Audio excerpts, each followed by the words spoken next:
पता है ये जो बुक हमने स्टार्ट की है ना क्लास 12 के अंदर, इंडियन इकोनॉमिक डेवलपमेंट, ये बहुत आसान किताब है। ये इतनी इजी बुक है, इसमें सिर्फ और सिर्फ जहाँ बच्चे फंसते हैं ना वो है डेट्स। याद है मैंने जो पिछली आपको वीडियो भेजी थी, तो पिछली क्लास रिकॉर्ड की थी, उसमें डेट्स को मैंने रेड से आपको मार्क किया था कि आप वो डेट्स याद रखो। सिर्फ 2 या 4 डेट्स आई थी। मालूम है क्या है? कोई आपसे पूछे कि इंडिया की जीडीपी ग्रोथ कितनी थी ऑन द ईव इंडिपेंडेंस, कितनी थी? 2%, 2%। याद रखो, यही बात है इसमें याद रखनी है। The growth rate of Indian GDP was only 2%। याद है मैंने लिखवाया था। और फिर मैंने आपसे कोई पूछे what was the growth of per capita income, 0.5। बस पूरी वीडियो के अंदर यही 2 बातें दिमाग में रखनी थी। तो मैं बताऊं आपको इसको कैसे पढ़ा जाता है। आप नोट्स बना रहे हो, अच्छी बात है।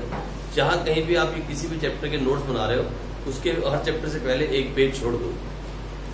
जहां भी आपने स्टार्ट किया उससे पहले एक पेज छोड़ दो और सुनो, जितनी भी डेट्स आएंगी ना, डेट्स और फिगर्स, जितनी भी डेट्स और फिगर्स आएंगी उसको नोट्स बना के अलग से लिखोगे। यानी अभी तक जो हमने बनाए नोट्स, उसमें 2 फिगर्स आई हैं। एक तो GDP, real GDP in percentage, the growth was 2% on the eve of independence, ठीक है। और दूसरा पर कैपिटा इनकम की अगर कोई बात आपसे करेगा तो इट वाज 0.5%। दो ही फिगर आई है। यानी जितने भी फिगर्स आएंगी या डेट्स आएंगी, आप एक लाइन में लिखते रहना। जब चैप्टर खत्म हो जाएगा, चैप्टर खत्म होगा, 10 या 12 चीजें होंगी जो दिमाग में रखनी होंगी, ज्यादा नहीं होंगी। तो बहुत ज्यादा टफिकेशन नहीं है। ये सिर्फ और सिर्फ ये गेम है टेबल्स का। ये वाला जो गेम है, ये जो पूरी बुक है, ये टिकी है टेबल्स पे, ये टिकी है फिगर्स के ऊपर और डेट्स के ऊपर, उस पर टिकी है और किसी पे नहीं टिकी, ठीक है। उसको ध्यान में रखते हुए ही आपको चलना है। अगर आपने डेट्स नहीं लिखी और आंसर पूरा लिख दिया, चाहे आप 10 पेज लिख दो, नंबर नहीं मिलेंगे। अगर आपने फिगर्स को नहीं डाला अपने आंसर में, फिगर्स नहीं डाली, मान लो आपसे पूछे, इंट्रोडक्शन पूछ ले, what was the condition of Indian economy on the eve of independence. आप इंट्रोडक्शन लिख रहे हो और ये नहीं लिख रहे कि इट वाज 2% और ये नहीं लिखते इट वाज 0.5%, उसका कोई मतलब नहीं है। जो मर्जी आप लिख लो, कोई मतलब नहीं है। 0% मतलब है। तो डेट्स की सारी कीमत है, पहली बात। और दूसरी, ये बुक इतनी आसान है कि हम फर्स्ट चैप्टर में क्या पढ़ने वाले हैं मालूम? कि हमारे हर सेक्टर की क्या हालात थे। एग्रीकल्चर सेक्टर में हमारे हालात क्या थे, इंडस्ट्रियल सेक्टर में हमारे हालात क्या थे, फॉरेन ट्रेड में हमारे हालात क्या थे, डेमोग्राफिक कंडीशंस हमारी कैसी थी, मतलब लिटरेसी रेट, पॉपुलेशन और बहुत सारी बातें, हमारी कंडीशंस कैसी थी। ये सारी मतलब सेक्टर वाइज हम कैसे थे। जिस दिन देश आजाद हुआ, उस रात, उस शाम को, on the eve of independence evening, वो वाली शाम जिस दिन देश आजाद हुआ, उस दिन हमारे देश के हालात कैसे थे when it's come to agriculture. Sector wise पढ़ेंगे, ठीक है। फिर हम पढ़ेंगे उसके बाद अगले चैप्टर में गवर्नमेंट ने क्या प्लानिंग की, कैसे कैसे प्लानिंग की। पहले 5 ईयर प्लान बनते थे, आजकल 1 ईयर प्लान बनते हैं, उसके बारे में पढ़ेंगे। फिर हम पढ़ेंगे आज प्रेजेंट में उनके हालात कैसे हैं। यानी अब एक एक सेक्टर का एक एक चैप्टर बन जाएगा। एग्रीकल्चर का अलग चैप्टर बन जाएगा, अलग से चैप्टर बन जाएगा। इंडस्ट्रियल ग्रोथ का अलग से चैप्टर बन जाएगा। फॉरेन ट्रेड का अलग से चैप्टर बन जाएगा, अलग अलग चैप्टर बन जाएगा। फिर उसमें हम पढ़ेंगे कि आज हमारे हालात कैसे हैं और गवर्नमेंट उसको सही करने के लिए क्या कर रही है उस दिन के मुकाबले, किस दिन के मुकाबले, जिस दिन हम आजाद हुए, ठीक है जी। उसके बाद ये सब कुछ पढ़ते हुए फिर हम आ जाएंगे हमारी आज की तारीख में और कौन कौन सी इकोनॉमिक प्रॉब्लम है, जैसे पॉवर्टी, गरीबी, अनएम्प्लॉयमेंट, बेरोजगारी, इंफ्रास्ट्रक्चर, उसके बारे में पढ़ेंगे। 3-4 बड़ी बड़ी प्रॉब्लम्स के बारे में पढ़ेंगे और फिर वो खत्म हो जाएगी और लास्ट में एक चैप्टर पढ़ेंगे, comparison of neighbours, means India, Pakistan और चाइना का कंपैरिजन क्या है। वो 8 नंबर का चैप्टर आता है, अकेला चैप्टर, और ये सारी की सारी किताब खत्म हो जाएगी। इस बुक को अगर देखा जाए ना तो एक स्टोरी बुक की तरह बहुत आसान किताब है। It's a very easy book. ये सही मैं बोल रहा हूँ, ये बहुत इजी बुक है। इसको पहले चैप्टर से फॉलो किया जाए लास्ट चैप्टर तक, तो इसको पढ़ने में इंटरेस्ट आता जाता है। अगर इसको सही तरह से समझा जाए, अगर इसको रट्टाफिकेशन के हिसाब से चला जाए तो फिर ये सबसे बड़ा बोझ है। अगर आप इसको रट्टा मारोगे ना तो फिर बोझ बच जाएगी, और अगर समझ के पढ़ोगे तो फिर ये बहुत मजेदार हो जाती है, क्योंकि आप वो पढ़ रहे हो जो आपके हिंदुस्तान के हालात थे और जो आज हालात हैं। आपको समझ में आएगी जब आप कंपैरिजन करोगे तो आपको पता लगेगा लास्ट चैप्टर में जाके कि हम कई हालातों में हम अभी भी पाकिस्तान से पीछे हैं और कई जगह पे हम चाइना से आगे हैं। आपको पता लगेगा जब आप कंपैरिजन करोगे between India, Pakistan and China, last chapter जहां पे हम कंपैरिजन करते हैं, ये सब पढ़ने के बाद तो जो भी हम पढ़ रहे हैं ना वो आपके साथ घटित होगा। अनएम्प्लॉयमेंट की बात पढ़ेंगे हम, आपको मालूम है। पॉवर्टी की बात तो आपको, गरीब आपके सामने खड़ा है, पॉवर्टी क्या चीज होती है सब मालूम चलेगा। ये सारी बातें आप पढ़ोगे जो आपको दिख रही है, आपके सामने दिख रही है ना, तो बड़ा मजा आता है इसको पढ़ने में। इसलिए इसको बोझ मत बनाना, इसको सोच बनाना। सोच मतलब समझ समझ के पढ़े और साथ के साथ रट्टाफिकेशन नहीं करें, ठीक है। तो मैंने एक ही टॉपिक करवाया था इंट्रोडक्शन का, एक टॉपिक हमने खत्म किया था। आज इस टॉपिक को हम खत्म करते हैं, agriculture sector on the eve of independence. यानी एग्रीकल्चर मालूम है क्या होता है आपको? जमीन में खोद के खेती करना और उससे कुछ क्रॉप्स उगाना। एग्रीकल्चर सेक्टर के हालात क्या है, तो थोड़ी सी इंट्रो लिखेंगे पहले, फिर कंडीशन लिखेंगे, ठीक है। तो लिखो इंट्रोडक्शन, जल्दी से लिखो इसकी इंट्रोडक्शन। अच्छा, आप चाहते हो मैं यहाँ लिखवाऊं कि आप सीधा लिखे? हम बहुत टाइम वेस्ट हो जाएगा, सीधा बोलता हूं मैं, लिखो। It refers to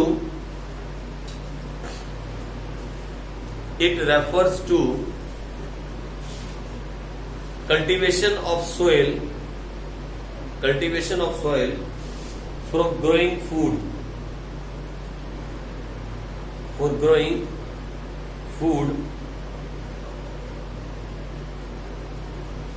and non-food crops। पहले ये बताया what is the meaning of agriculture. Agriculture होता क्या है, खेती किसे कहते हैं इंग्लिश के अंदर। वैसे तो मालूम है वो कस्सी लेकर जमीन में खोदने से, बीज डालने से एग्रीकल्चर होता है, लेकिन एग्रीकल्चर किसे कहते हैं मैंने लिखवाया आपको, क्या बोलते हैं? Cultivation of soil for growing food and non food item. सिर्फ खाने का सामान नहीं उगाते आप, वो सामान भी उगाते हैं जिसको खाना भी नहीं पड़ता, जिसको आगे प्रोडक्शन में यूज करते हैं। जैसे कॉटन की बात हम करें, है ना, कॉटन की बात करें, वो भी नीचे जमीन से उगता है, ठीक है जी। तो ये मैंने लिखवाया डेफिनेशन। अब आगे लिखे जल्दी से। एट द टाइम ऑफ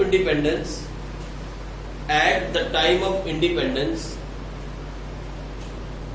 अब अंडरलाइन करना, eight the time of independence nearly 85% of the Indian population, underline that 85%, nearly 85% of the Indian population living in villages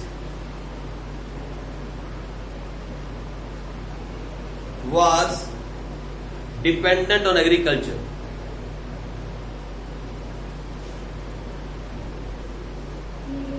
Villages was dependent on agriculture, directly or indirectly,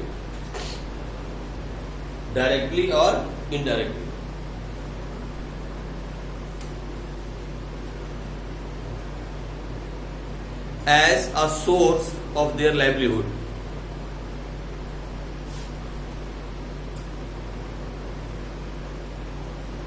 सुनो मेरी बात, इधर देखो कितनी खतरनाक बात है इसके अंदर मालूम। वो बोलता है 85% of the Indian population was depending on agriculture. गलत, ये स्टेटमेंट गलत है। 85% of Indian population was depending on agriculture. True और false? False. 85% of the population living in the villages were depending on agriculture. True statement. ये छोटी छोटी बातें फंसा देती हैं इस इकोनॉमिक्स के अंदर। ये वाली किताब में ये छोटी छोटी बातें पॉइंट आउट करने वाली हैं।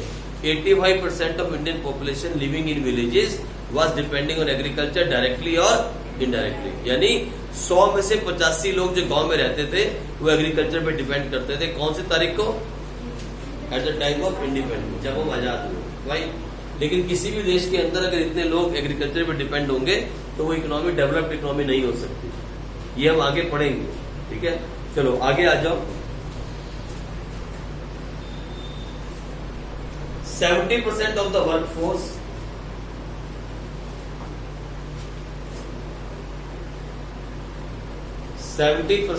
the workforce was engaged in agriculture।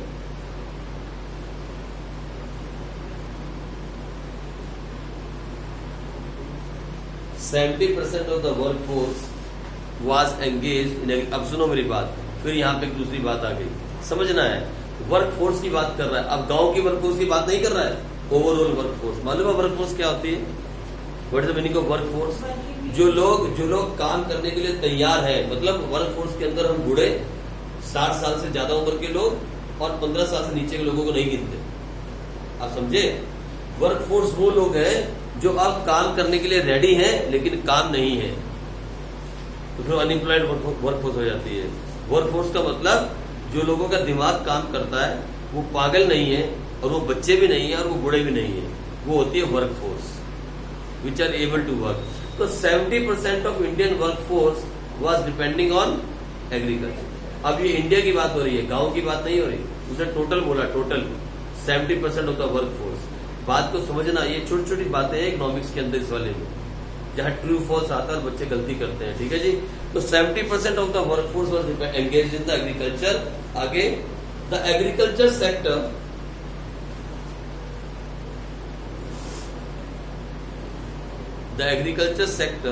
suffered from low productivity. From low productivity.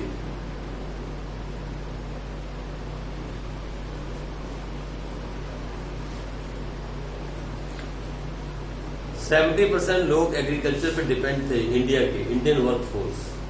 और जो एग्रीकल्चर सेक्टर था वो सफर कर रहा था किसके साथ? लो प्रोडक्टिविटी। इसका मतलब क्या होता है? मतलब 1 एकड़ से जितना प्रोडक्ट हमें मिलता है वो बहुत कम था compare to other countries. That is called low production. 1 hectare land से या 1 एकड़ जगह से जितना हमें प्रोडक्ट मिलता है वो बहुत कम था as compare to other countries. कब की बात कर रहा है मालूम? ये at the time of independence. अभी तो बहुत डिफरेंट स्टोरी है। ये तब की बात कर रहा है जब हम आजाद हुए। जिस दिन हमारा देश आजाद हुआ, ये उस दिन की बात कर रहा है, यानी ये 15 अगस्त 1947 की शान की बात कर रहा है। आजादी कब मिली थी? 15 अगस्त 1947। ये 15 अगस्त 1947 की शान की बात है। हमारे हालात ऐसे थे कि 70% दुनिया के लोग, मतलब हमारे देश के लोग डिपेंड थे खेती के ऊपर। और हमारी जो खेती थी वो सफर कर रही थी एक बहुत बड़ी प्रॉब्लम से, और वो प्रॉब्लम थी लो प्रोडक्शन। ऐसे भी कह सकते हैं आप, वो प्रॉब्लम थी लो प्रोडक्शन। मीन्स, आगे लिख लो मीन्स। इसका मतलब क्या होता है? It means output per hectare of land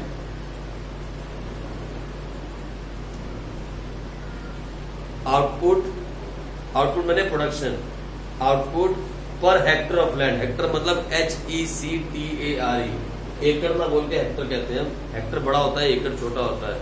output per hectare of land was under cultivation.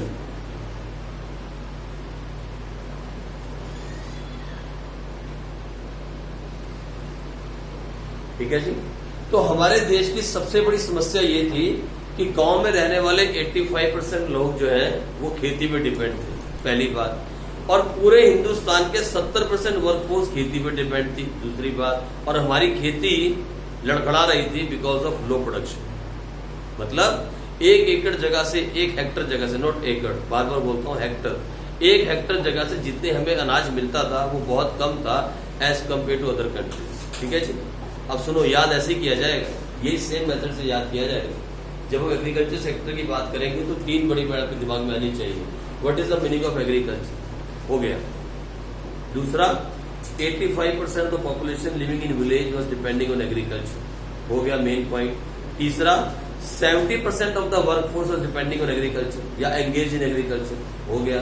चौथा point, but the agriculture sector was suffering from a low production.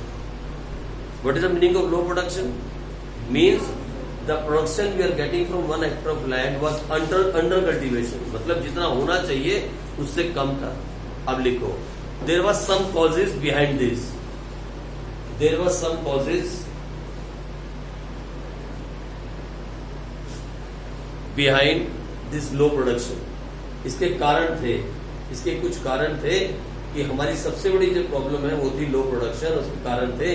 और सबसे पहला कारण था, द फर्स्ट कॉज वाज, सबसे पहला था जमींदारी सिस्टम।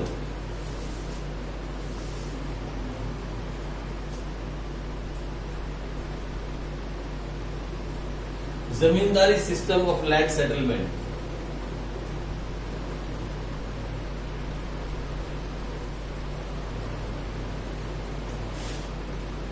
ये सबसे पहला कारण था, ये सबसे पहला कारण था जमींदारी सिस्टम ऑफ लैंड सेटलमेंट। आपको मालूम है जमींदारी के ऊपर कितनी पिक्चरें बनी है इंडिया में। वो डाकू बन जाते हैं गांव में, फिर जाके जमींदारों को मारते हैं, लोगों के लैंड के कागज लेते हैं, लोगों में बांट देते हैं। आप शायद अब तो आपके जमाने में ऐसी पिक्चर नहीं बनती, आपके जमाने में ऐसी पिक्चर नहीं बनती, लेकिन हमारे, सच्ची बोल रहा हूँ, आप पुराने आज से 10 साल पहले की पिक्चर अगर देखना शुरू करोगे, 10 से 15 साल पहले की, तो हर पिक्चर के अंदर जमींदारों को मारा जाता था। उनको मार के उनसे कागज छीन लेते थे और गरीब लोगों को उनके कागज बांट देते। जमींदार पता क्या करते थे, थोड़ा थोड़ा पैसा देते थे लोगों को उधार पे, और क्या करते थे, जो टेनेंट्स होते थे या जो लैंड ऑनर्स होते थे, उनकी लैंड को अपनी जगह पे लिखवा लेते थे, अपने नाम पे अंगूठा लगवा लेते थे, फिर वो लैंड उसकी हो जाती थी। तो जमींदार के पास 500 किले, 1000 किले, 2000 किले लैंड थी, और जो गरीब आदमी था बहुत गरीब था। तो सबसे बड़ी प्रॉब्लम थी जमींदारी सिस्टम ऑफ लैंड सेटलमेंट, ये पहली बड़ी प्रॉब्लम थी। अब ये क्या थी, लिखो जल्दी से, आ जाओ। Land settlements refers to, land settlements refers to, land settlement refers to the legal aspects, legal aspects relating to land, relating to, not land, relating to occupants of land, owner of land and tenants of land. tenants, tenants माने किराएदार, TENANTS, tenants of land,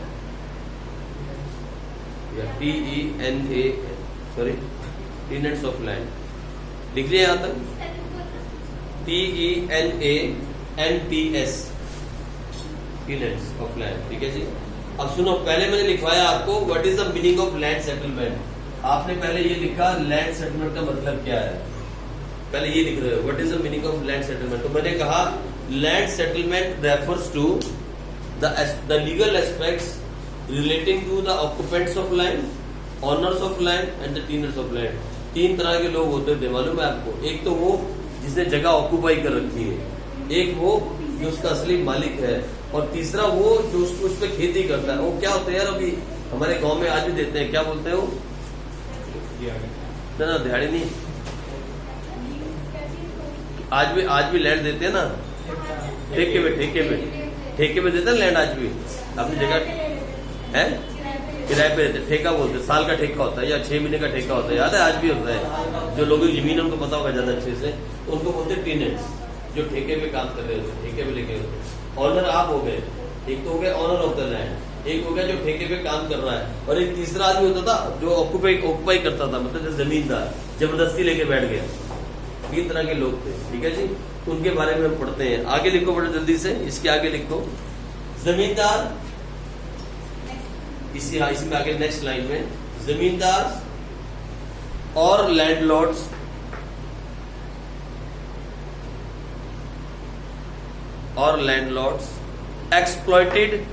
exploit मैंने शोषण करना, exploited, EXPLOITED,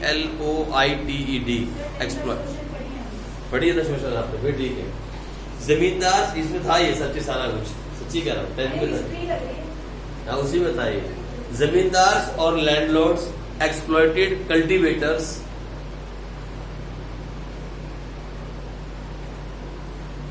by charging high rent, by charging high rent. Point number 2, they ignored economic condition of farmers,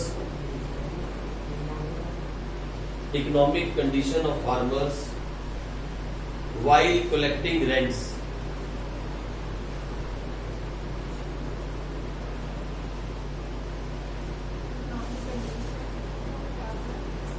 While collecting rents. Point number 3, they used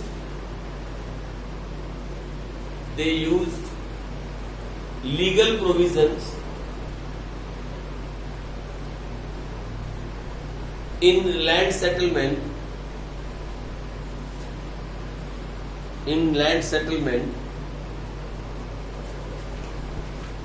by taking over right of farmers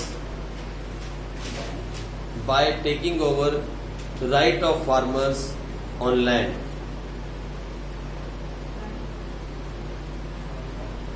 By taking over right of farmers on land. ठीक है जी। अब सुनो, जमींदार लोगों ने 3 काम कर रखे थे। एक तो ये, उन्होंने रेंट बहुत हाई रखा हुआ था, बहुत हाई रेंट, ठीक है जी, जो हर कोई पे न कर सके। दूसरा, आपके हालात, यार आपने लगान पिक्चर देखी है ना? लगान पिक्चर देखी है ना? इसकी कौन सा खान है वो? आमिर खान की लगान देखिए, क्या हालात है लोगों के। उसमें कुछ असलियत बताई है। ये बिल्कुल सेम, देखो लगान पिक्चर में कौन थे? गोरे थे ना? ये तभी की बात हो रही है, जिस दिन हमें जायजा दी, यही हालात थे। मतलब लगान लेना था, लगान लेना है, आप खेती करते हो, लगान लेना है, या रेंट कह रहे हैं, वो लगान ही था। वो आपके हालात कुछ भी हैं, चाहे आपको अपने आप को बेचना पड़े, फिर भी लगान देना पड़ेगा। तभी वो गेम खेले थे क्रिकेट का, याद है? और फिर लगान माफ हुआ है। हाँ, टैक्स वही, यहाँ रेंट बोल रहे हैं हम, एक ही बात है ये। सुनो, वहां पे तभी वो माफ हुआ था, मालूम है? वो गेम खेलना पड़ा था उनको गोरों के साथ, क्रिकेट का मैच जीत गए थे, फिर बाद में क्या हुआ था? लगान माफ कर दिया था। यही हाल था उस वक्त के अंदर जमींदारों का। वो क्या करते थे कि अपना रेंट लेना है, चाहे आपकी कंडीशन कुछ भी हो, आप अपने आप को बेच दो, फिर भी रेंट लेके मानेंगे वो। जमींदार सच्चे में बहुत गंदे थे यार पहले। उनके ऊपर कितनी पिक्चरें बनी है जमींदारों के नाम पे, पंजाबी में और हिंदी में इतनी मूवीज बनी है कि मैं बोलता हूँ बहुत हजारों मूवीज होंगी। लेकिन अब आपका जब टाइम आया तो अभी जरा मूवीज बनने का स्टाइल दूसरा हो गया, अभी वो जरा कुछ अलग किस्म की मूवीज बन रही है। लेकिन हमारे टाइम में तो वो जट था बदला, जट दी जमीन, वो ऐसे, सच्ची में सच है? हाँ, ऐसे ही था, जट दी जमीन, जट दा बदला, ये ऐसी मूवी बनती थी, जट दा गंडासा। सच्ची कह रहा हूँ, आप पंजाबी मूवीज चेक करो, movies related to zamindari system, ऐसा सर्च करो तो आपके पास इतनी मूवीज आ जाएंगी कि आप हैरान हो जाओ। है? सच्ची में ऐसी मूवीज बन, ये ऐसा टॉपिक था एक कि इस पूरे टॉपिक पे मूवीज बनती थी, इंडियन मूवीज, इंडियन सिनेमा में इसकी मूवीज बनती थी। इतना ज्यादा एक्सप्लॉइट करते थे जमींदार, मतलब सारा परिवार जो है जमींदार का नौकर बन के रह जाता था, क्योंकि उसका रेंट नहीं पे कर पाए, और फिर उसके ऊपर टैक्स, उसके ऊपर वो इंटरेस्ट चढ़ जाता था, इंटरेस्ट पे इंटरेस्ट, और फिर कभी भी इंसान उससे बाहर नहीं आया। पता लगा पापा ने लिया था लोन और उसको पे कर रहे हैं, उसकी अगली 5 पुश्तें। ये तो बहुत मुश्किल से बाद में सरकार बीच में आई और पता है एक सेटलमेंट आई गई कि एक जमींदार के पास इससे ज्यादा लैंड नहीं हो सकती, और उससे उसकी लैंड को खींचा गया और फार्मर्स में बांट दिया गया। ये इंडिया में हुआ था, जमींदारों के पास से उसकी लैंड ले ली गई। नहीं तो इनके पास तो 1-1, 2-2 लाख किले थे। ये तो ऐसे जमींदार थे जो पूरा गांव उनका है, सब हड़प लिया उन्होंने, जबरदस्ती हड़प लिया। फिर गवर्नमेंट उठी और गवर्नमेंट ने कहा इससे ज्यादा पीस ऑफ लैंड आप नहीं ले सकते, इतने किले बस मैक्सिमम। उसके बाद जितने भी है सब गवर्नमेंट ने ले लिया। जब सरकार आई, पहले तो अंग्रेज थे ना, तब ये हालात थे हमारे। ठीक है जी, चलो आगे लिखो। Next point number 2, point number 2, low level of technology.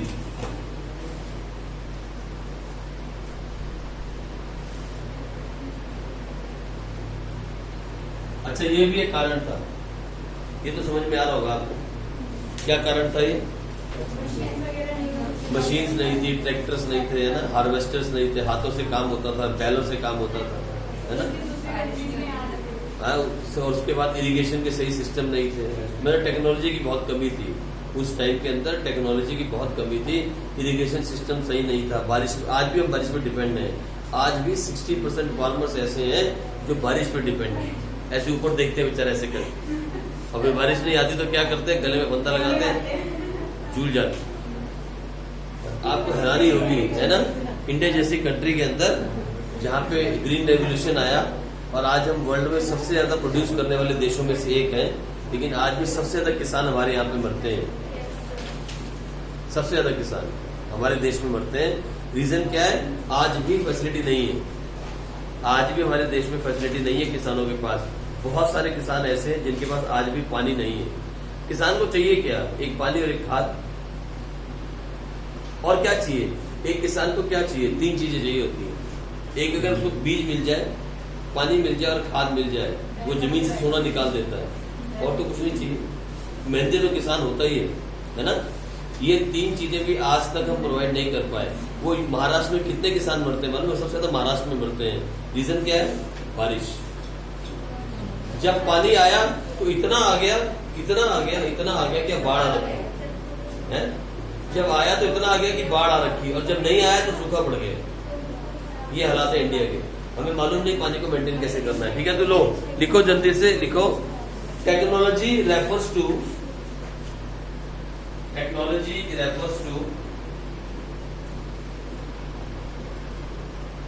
the inputs. Technology refers to the inputs by which goods are produced.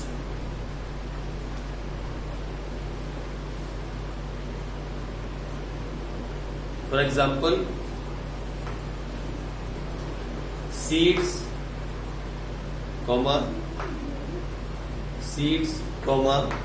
fertilizers,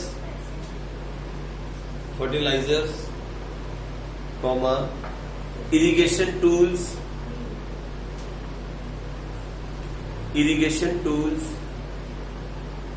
and implements.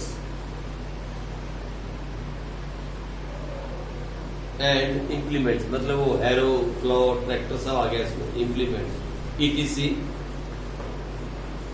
are the main physical items, are the main physical inputs used in agriculture.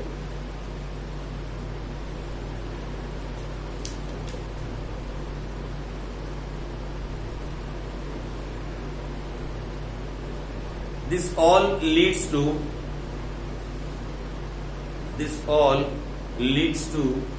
low productivity in agriculture.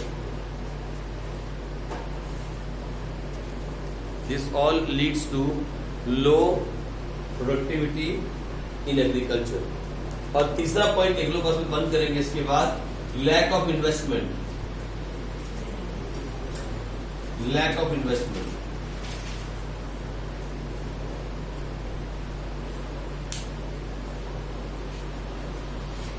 For making improvement on land,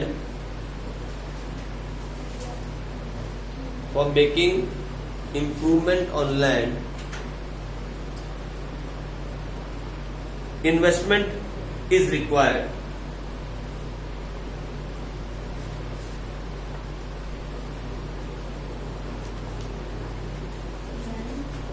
For making improvement on land, investment is required. अभी improvement क्या होती है land पे? मतलब land पे अच्छी handwriting लिखे, क्या करें, मतलब इम्प्रूव कैसे करें? मालूम है क्या होता था?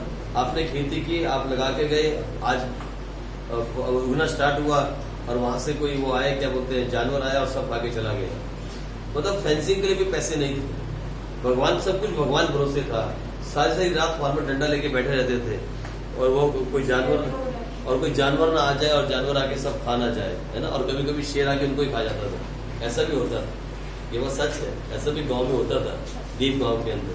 तो ना इम्प्रूवमेंट क्यों चाहिए? इन्वेस्टमेंट। फेंसिंग करने के भी पैसे नहीं थे कि आप तार लगा लो, उसके भी पैसे नहीं थे।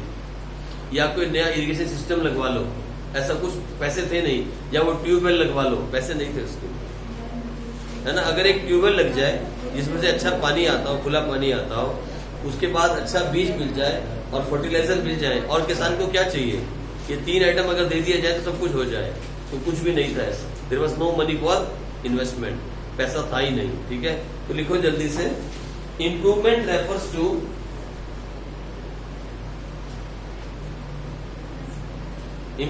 रेफर्स टू फेंसिंग,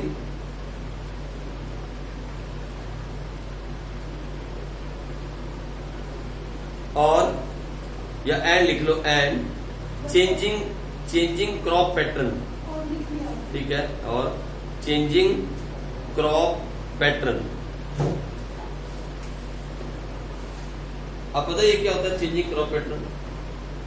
ये होता है कि हमारे पता है किसानों में आज भी एक आदत है, बस 2 ही आइटम मालूम है उनको, या तो गेहूं लगाएंगे या फिर चावल लगाएंगे, जीरी। या तो वो गेहूं लगाते हैं या तो वो जीरी लगाते हैं। और तीसरा उनको कुछ नहीं मालूम। उनको आधे किसानों को मालूम नहीं है, आधे किसानों को ये नहीं मालूम है कि हम यहाँ पे कुछ ऐसे भी आइटम लगा सकते हैं जिससे ज्यादा पैसा कमाया जा सकता है, जैसे सब्जी के बिजनेस में जा सकते हैं या जैसे कोई और क्रॉप लगा सकते हैं जिससे पैसा निकले, उन्हें मालूम नहीं। इसे कहते हैं चेंजिंग द क्रॉप पैटर्न। ये भी नहीं था और इसके लिए पैसे की जरूरत है, ठीक है जी। ये भी हमारे पास नहीं था, तो लिखो फटाफट जल्दी से। फेंसिंग हो गया और changing crop pattern from food crops to cash crops, from food crops to cash crops.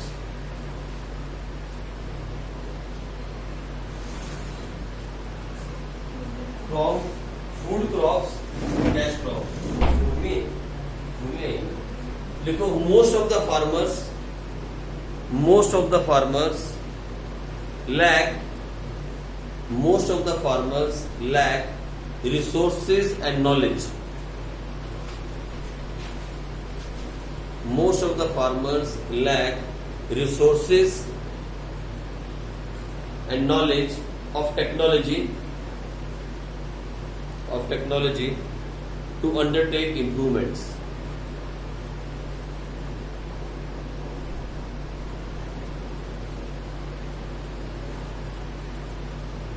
Because of zamindari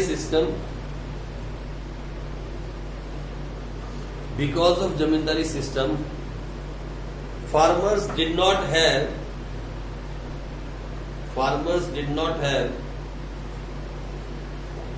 enough money to make improvements. Because of zamindari system, farmers do not have enough money to make improvements. अब ये जो हम पढ़ रहे हैं, ये हम पढ़ रहे थे the condition of agriculture sector on the eve of independence, और हमने इसमें 3 मेन पॉइंट पढ़े, ठीक है जी। कल को खत्म करेंगे और आगे पढ़ेंगे। चलो आगे बढ़ते हैं।